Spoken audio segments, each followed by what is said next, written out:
Assalamu alaikum wa rahmatullahi wa barakatuh. On se retrouve aujourd'hui pour une petite vidéo. Et aujourd'hui, on va parler livre enfant et particulièrement apprentissage de la langue arabe. Donc, nos enfants sont confinés à la maison, le temps est assez long, il est difficile de les occuper. C'est pas très simple au quotidien donc de gérer ça. Donc, autant utiliser son temps d'une manière bénéfique pour apprendre la langue arabe tout en s'amusant, en occupant les enfants donc d'une des meilleures manières. Alors, pour cela, je vais vous proposer de découvrir une édition qui a deux livres et un jeu de société excellents, qui sont vraiment très très bien faits et qui facilitent l'apprentissage de la langue arabe. Donc il existe beaucoup de méthodes, j'en ai utilisé pas mal avec mes enfants et j'ai testé celle-ci sur un d'entre eux et j'ai trouvé qu'elle était particulièrement efficace et beaucoup plus efficace même que la plupart des méthodes classiques. Alors cette méthode n'est autre que le monde merveilleux des huruf. Donc l'édition a décidé à travers donc ces ouvrages d'apprendre à nos enfants à reconnaître les lettres, à pouvoir lire, tout en utilisant des moyens mémotechniques et des jeux, de façon à ce que l'enfant apprenne facilement, même s'il a des problèmes de concentration.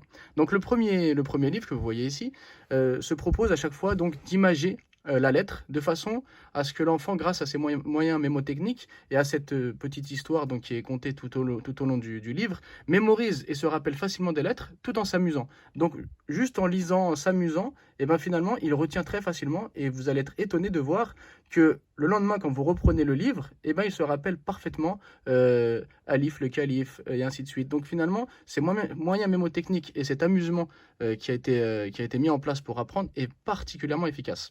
Ensuite, le deuxième ouvrage de cette édition, l'abécédaire arabe à toucher, est donc une méthode pour apprendre l'arabe basée sur donc la méthodologie de Montessori. Donc finalement, pour les enfants qui ont du mal à se concentrer, qui ont toujours besoin de toucher quelque chose, bah, c'est le livre idéal, puisque les lettres sont à chaque fois en relief, on peut donc les toucher, la qualité donc, du papier est différente de celle de la lettre, de façon à ce que l'enfant, en plus de mémoriser visuellement, mémorise également grâce au toucher. Donc c'est une méthode pareil qui complète donc la première et qui est vraiment excellent. Et surtout, à chaque fois, il y a des petites histoires assez poétiques qui emmènent l'enfant donc dans son imagination et qui lui permettent donc également de mémoriser encore mieux qu'une méthode plus classique, surtout pour les enfants qui ont du mal à se concentrer.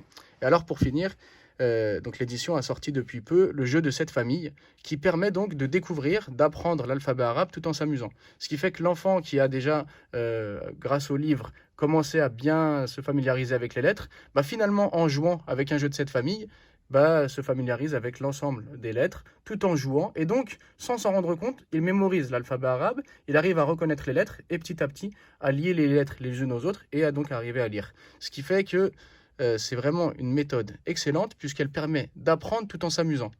Et je pense que dans les temps actuels où on est confiné à la maison, apprendre est impératif, mais en s'amusant, c'est encore mieux pour éviter les cris à la maison, les disputes et surtout l'ennui du fait de ces longues journées sans sortir. Voilà. J'espère que cette vidéo vous aura plu et je vous dis à bientôt pour une prochaine vidéo, Inch'Allah. Assalamu alaikum wa rahmatullahi wa barakatuh.